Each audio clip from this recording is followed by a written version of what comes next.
My name is Lauren, and I work as a nurse. My husband, Eric, is currently a full-time stay-at-home husband. Not long ago, Eric was working as a company employee, but he decided to quit his job because he didn't get along with his new boss. When Eric told me about his decision, I was quite angry that he quit without consulting me first. However, I tried to stay positive, thinking it might be better that he made the decision to leave before the job made him depressed. Although Eric doesn't bring in any earnings anymore, I have a steady job as a nurse. We are also fortunate to live in a house that my mother left to me when she passed away a few years ago. This means we don't have to worry about paying rent, which helps us make a good living without financial stress. Initially, I was very anxious and stressed about Eric not working. It felt strange and unsettling to be the sole breadwinner of the family. However, over time, I noticed that Eric was doing an excellent job with the housework. He took care of all the chores, cooked meals, and made sure everything was in order. Gradually, I got used to this new arrangement and even started to enjoy our life together more. One day, I came home from work to find my sister-in-law, Melissa, visiting our home. Eric greeted me cheerfully as I walked through the door. "Welcome home, honey. Hope you had a great day at work." "Oh, I think I forgot to tell you Melissa was coming over. I'm sorry I forgot to mention it." To be honest, I was a bit upset with Eric. He spoke as if he wasn't sorry about it at all. But then, I realized it had been a long time since I had seen Eric so cheerful and relaxed. "I see. It's totally fine. But from next time, could you please let me know in advance?" I replied, trying to stay calm. Eric smiled and agreed. He then turned to Melissa and suggested, "Maybe it's time for you to head home now." But Melissa didn't seem to agree. "Already? I don't want to go home yet. Since this house has enough space and room, I think I want to sleep over tonight," she said. I was taken aback by her response. It was unexpected and put me in a difficult position. I didn't want to be rude, but at the same time, I was hoping for a quiet evening after a long day at work. However, seeing Eric so happy and my sister-in-law being comfortable, I decided to go along with it for now. I smiled and said, "All right, Melissa, you can stay over tonight. But please, next time, let us plan it out a bit better." Melissa beamed with joy, and Eric looked relieved. We spent the evening together, and I tried to make the best of it, even though it wasn't what I had planned. I reminded myself that family is important, and making small sacrifices can lead to stronger bonds and happier moments. I looked at Eric's face, and in a panic, he told her, No, it's too sudden, Melissa. Please go home for today." When Eric said that, Melissa glared at me and went home angrily. "Why did Melissa come over today?" I asked. "It's quite a distance for her to come over." Actually, Melissa got a divorce recently. She has no place to go, so she went back to my parents' place. But their apartment is small, and they asked her to hurry up and find a job and give them money. She feels very unwelcome, and I feel sorry for her, Eric explained. I listened to my husband and got frustrated because I couldn't understand why he felt so sorry for her. Then Eric said, "I am sorry about today. I have been searching but couldn't get a job, and I wanted someone to listen to me for a change, so I let her in." I was angry at Eric for his selfish behavior, but realized he needed this. I said, "Okay, it's true that it's better to have someone than being alone in that kind of situation. But next time, make sure you call me and have her leave before I get back, okay?" I wondered if I was spoiling Eric too much, but I made sure he knew to inform me next time, so I stopped talking about it further that day. 5 days later, Eric texted me while I was at work. "Hey, hope your day is going great at work. Melissa is saying that she wants to come over if that is okay with you. You're working until 8 p.m. today, right? I will make sure to have her leave before 8 p.m. It had only been 5 days since she last came over.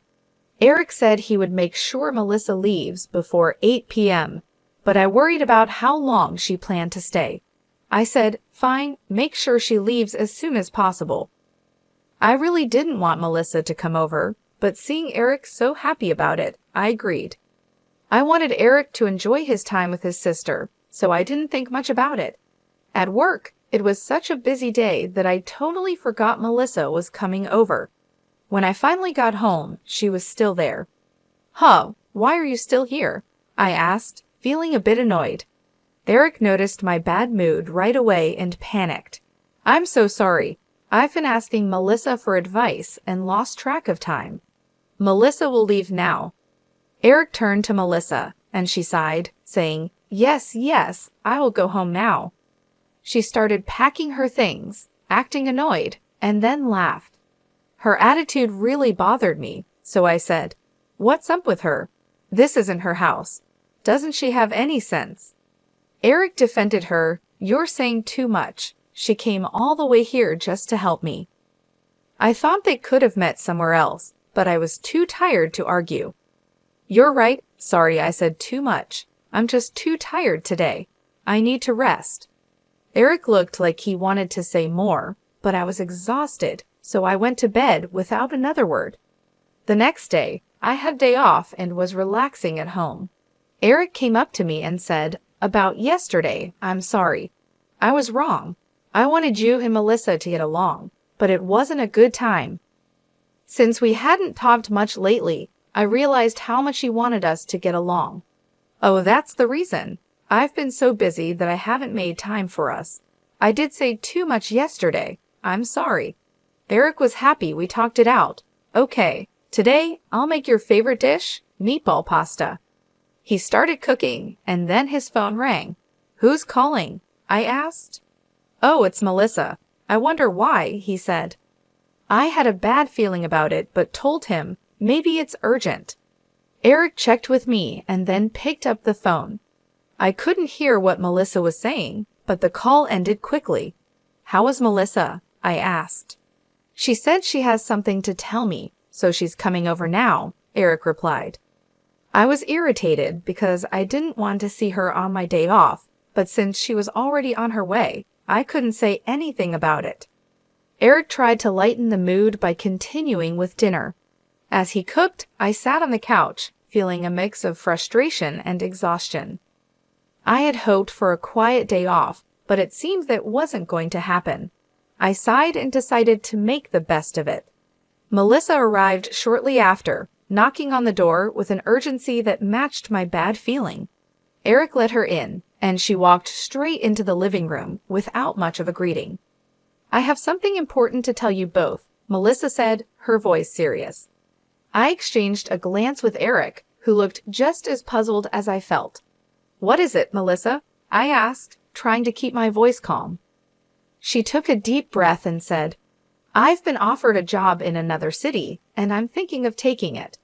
But I need a place to stay until I get things sorted out." My heart sank.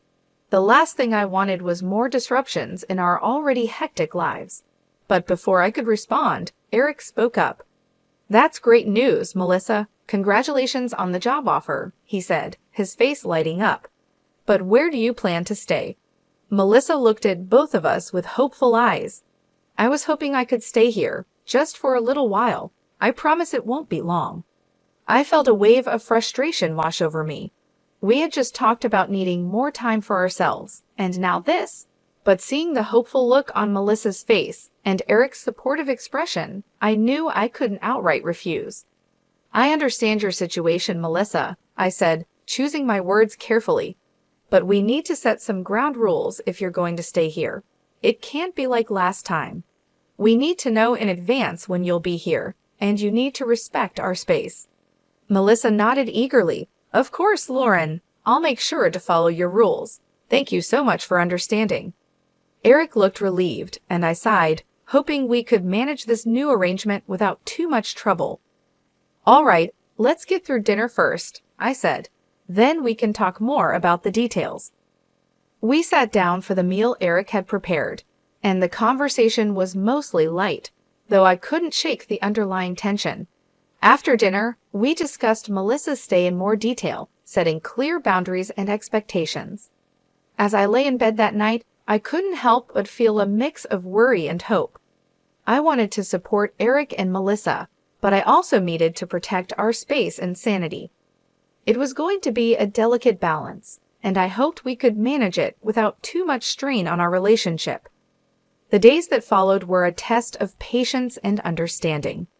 Melissa kept to her promise, respecting our space and giving us advance notice of her plans. Eric and I worked on communicating better, making sure to set aside time for just the two of us. In the end, it wasn't easy, but we managed to find a rhythm that worked for everyone. And though it took time and effort, the experience brought us closer together, teaching us the importance of balance and understanding in our relationships. "I'll make Melissa's pasta too," Eric said happily and started cooking. He didn't notice I was upset, and I couldn't understand why he didn't refuse her from coming over. But I thought this was my chance to tell her myself. After 15 minutes, the doorbell rang. Since our house was far from where Melissa was staying, I didn't expect her. But it was Melissa at the door with a big suitcase. I had a bad feeling about this, but let her in. Eric was still preparing lunch, so I asked Melissa, "What happened?" Melissa looked like she was crying and said, "Actually, I got kicked out from my parents' house. They kicked me out because I wasn't working. They said I have no right to stay there. They are such horrible parents, right?" My bad feelings were coming true as I listened. Then Eric said, "What the heck, that sucks. Family is about helping each other out. They are such horrible parents." I was annoyed by what Eric said, but since it wasn't my business, I kept my mouth shut and listened. Melissa said, "You see, I have nowhere to go, so I want you to let me live here." I didn't want Melissa to stay with us and tried to refuse, but before I could, Eric said, "Well, then there's no other choice but for you to stay with us. Luckily, we have a spare room, so stay with us from today." I glared at Eric and he said, "What's with that facial expression? Melissa needs help." I couldn't take it anymore and said, "What are you saying? Don't make this decision on your own. Eric, you're not working, and Melissa, you're not working either, right? I can't support two people on my salary alone." At that moment, something hit me on the head. I didn't know what happened, but then Melissa said, "Eric, don't throw an egg at her." She was laughing hysterically, and when I touched my hair, I felt eggshells. Eric said, "It's your fault, Jessica. Be nicer to Melissa. If you keep having this horrible attitude with Melissa, we're getting divorced. And if we get divorced, you know you'll have to leave this house, right?"